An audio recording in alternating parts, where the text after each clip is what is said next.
అన్ని వర్గాల వారికి సంబంధించి జూలై 10వ తారీఖు నాడు గురు పౌర్ణమి, అలాగే 21వ తారీఖు నాడు కామ్యక ఏకాదశి అని అంటారు.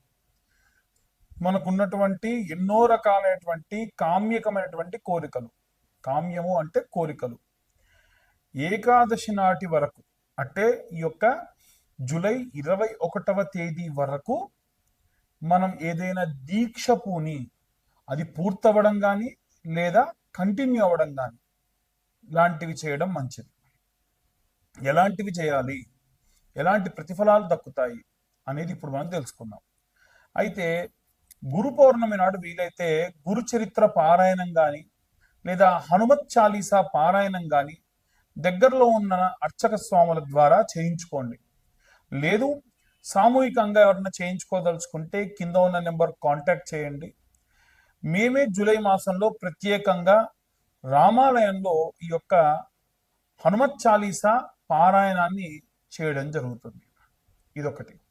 ఇది జూలై 1వ తారీఖు నుండి 21వ తారీఖు వరకు వీలైనంత వరకు మన యొక్క సబ్స్క్రైబర్స్ ఎవరైతే ఉన్నారో అందరూ కూడా ఇప్పుడు నేను చెప్పేటువంటి విధముగా ఈ యొక్క రెమెడీని పాటించండి. దగ్గరలో ఉన్నటువంటి ఆంజనేయ స్వామి దేవాలయానికి ఉదయాన్నే లేవగానే ఈ 21 రోజుల పాటు మీ నియమాలు ఏంటంటే బ్రహ్మచర్యం పాటించాలి. పొద్దున్నే లేవగానే దేవాలయానికి వెళ్ళి ప్రదక్షిణ చేసి వచ్చేంత వరకు కూడా ఎవరితో మాట్లాడకూడదు. అంటే మీ ప్రదక్షిణాలు పూర్తయ్యేంత వరకు ఎవరితో మాట్లాడకూడదు. రెండవది, మూడవ నియమం ఏంటంటే 2 దుస్తులు పెట్టుకోండి. ఒక ప్యాంట్ షర్ట్, ఒక ప్యాంట్ షర్ట్. ఆడవాళ్ళైతే వాళ్ళకి తగ్గటువంటి దుస్తులు కాస్త లైట్ కలర్లో ప్రెజెన్స్గా ఉండేటువంటి బట్టలు పెట్టుకోండి. ఆ 2 జతల బట్టలు మాత్రమే మీరు దేవాలయానికి వెళ్ళేటప్పుడు వాడాలి. 3. నాలుగవది ఏంటంటే కాళ్ళకు చెప్పులు వేసుకోకుండా దేవాలయానికి వెళ్ళి ప్రదక్షిణ పూర్తి చేసుకొని రావాలి. 4. కామ్యక ఏకాదశి రోజు వరకు పూర్తయ్యేటట్టుగా లేదా అప్పటి వరకల్లా మీరు ప్రారంభించి కనీసం ఒక 2 రోజులన్నా పూర్తయ్యేటట్టుగా చూసుకోండి. ఎందుకంటే ఆడవాళ్లకు డేట్ ప్రాబ్లమ్స్ ఉంటాయి కాబట్టి ఈ నెలలో వారు ఎప్పుడన్నా ప్రారంభించవచ్చు. మగవారు మాత్రం 1వ తారీఖు ప్రారంభించండి. ఉదయాన్నే మీరు ఒక టైం అనుకోవాలి. ఉదాహరణకు మీరు మొదటి రోజున 6 గంటలకు ప్రారంభించారనుకోండి. ప్రతిరోజు 6 గంటలకు ఎట్టి పరిస్థితుల్లో ఉరుములు ఉరిమినా పిడుగుబడ్డ 6 గంటలకు ప్రారంభించాలి. కాబట్టి 7కో 7:30కో ఒక టైం పెట్టుకోండి. మంచి టైం పెట్టుకొని మీరు ప్రారంభించేసేయండి. ఎట్టి పరిస్థితుల్లో నిమిషం కూడా దాటకూడదు. నిమిషం ముందు కూడా చేయకూడదు.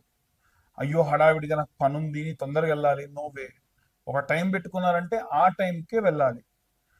ఈ 21 రోజులు బ్రహ్మచర్యం పాటించాలి. భార్యాభర్తలు కలవడం లాంటివి చేయదు. అయ్యో మేము పిల్లల కోసమే ఈ యొక్క వ్రతం చేస్తున్నామండి, మరి 21 రోజులు చేయకూడదు. భార్యాభర్తలు కలవకూడదు. ఒకటే పూట భోజనం తినాలి, 2 పూటలు అల్పాహారం సేవించాలి, నాన్ వెజ్ తినొద్దు, మందు తాగొద్దు. వీలైనంత వరకు మీకు పండగలు వస్తుండొచ్చు, ఎవరన్నా మీ ఫ్రెండ్స్ పార్టీకి పిలవచ్చు, ఇంకా ఎన్ని రకాలైనటువంటివైనా సరే చేయొచ్చు. కానీ ఎట్టి పరిస్థితుల్లో మీరు టెంప్ట్ అయిపోయి ఆ యొక్క మాంస భోజనం చేయడం కానీ మందు తాగడం కానీ లాంటివి చేయకండి. కామ్యక సుఖాలకు వెళ్ళకండి. అల్లం వెల్లిపాయ ఉల్లిపాయ లాంటివి ఇంకా అరికట్టి మేము ఇంకా బ్రహ్మచర్యం పాటిస్తానంటే ఇంకా సంతోషం. మన కోరిక ఎంత బలమైంది అయితే మనమంత బలంగా చేయాలి.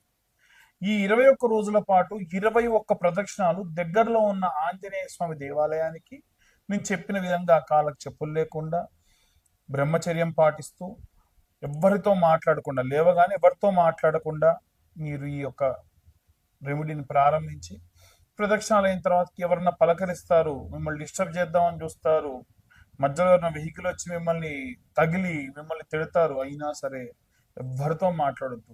భగవంతుడు ఎన్ని రకాల పరీక్షించాలో అన్ని రకాలుగా పరీక్షిస్తాడు. కాబట్టి ఎట్టి పరిస్థితులలో ఆ యొక్క 21 ప్రదక్షిణాలని ఆపకండి. 21 ప్రదక్షిణాలు పూర్తయిన 3 నెలల్లో మీ యొక్క కోరికలు తీరుతాయి. అదే కామ్యక ఏకాదశి వరకల్లా అది పూర్తయ్యేటట్టుగా చూసుకోండి. ఈ 21 రోజుల్లోనే ఎవరైనా పెళ్లి కాని ఆడపిల్లలుంటే వారి కోసం ప్రత్యేకంగా చెప్పేటువంటిది ఏంటంటే, మనకు ఆంజనేయ స్వామి గద పట్టుకొని వాలం ఇలా ఉంటుంది. వాలం అంటే తోక. ఆ తోక ఇలా ఉంటుంది కదా, దానికి ఒక గంట ఉంటుంది.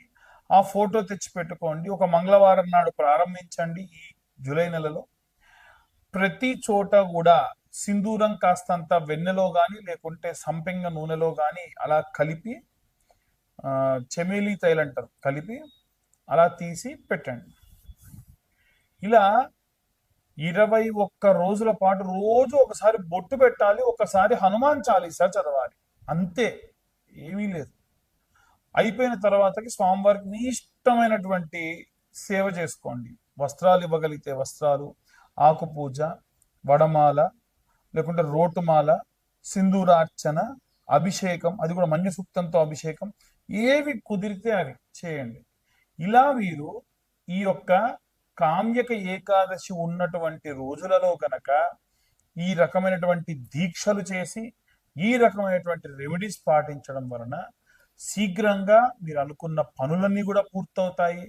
మీకు ఉన్నటువంటి బలమైనటువంటి వాంఛలు కోరికలన్నీ కూడా తీరుతాయి.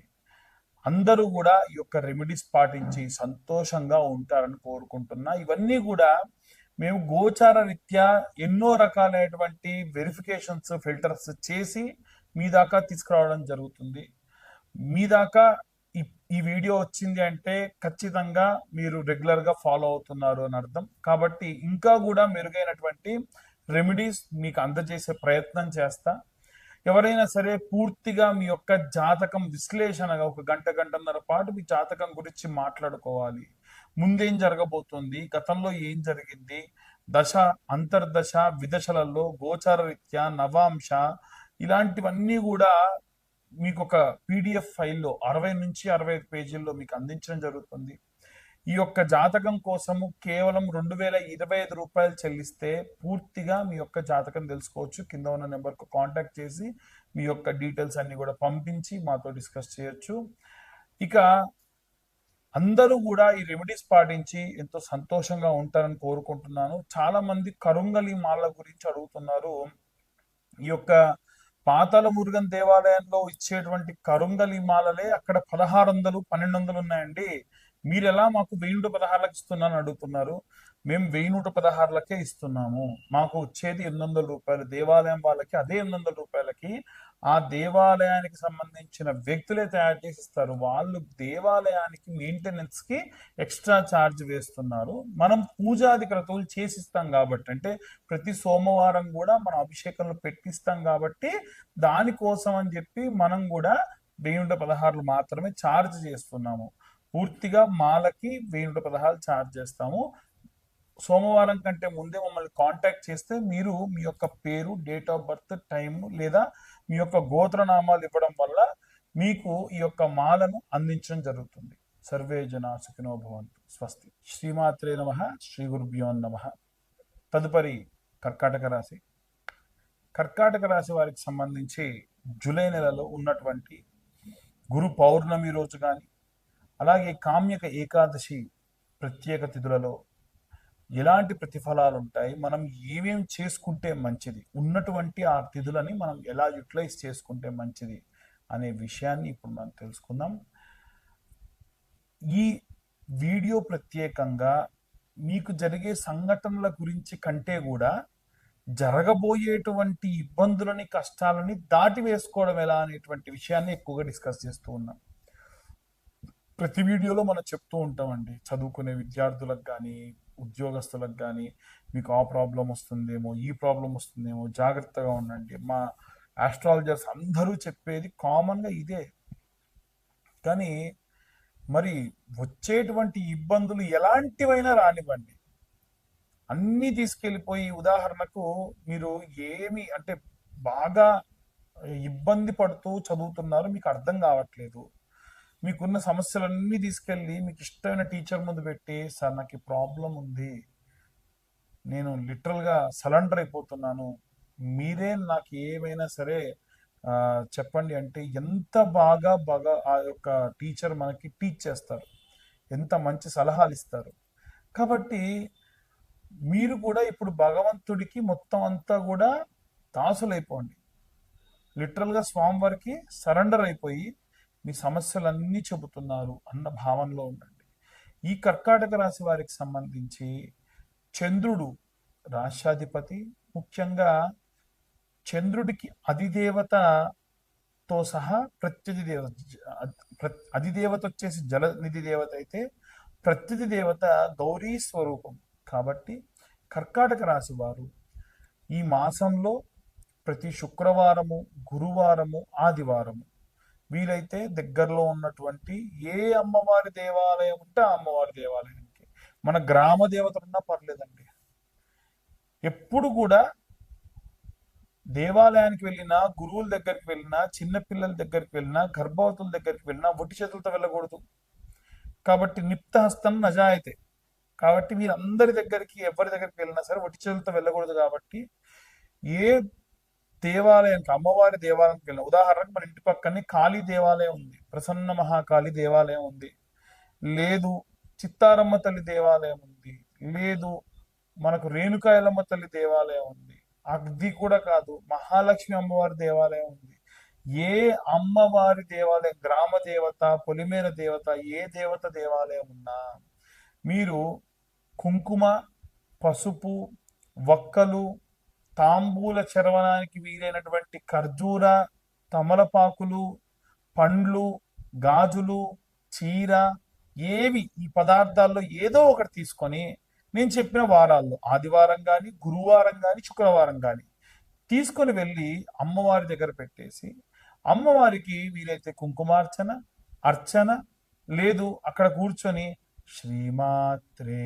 నమః, సింపుల్, ఓం శ్రీమాత్రే నమః, మొత్తం అమ్మవారే కనిపించాలి మీకు.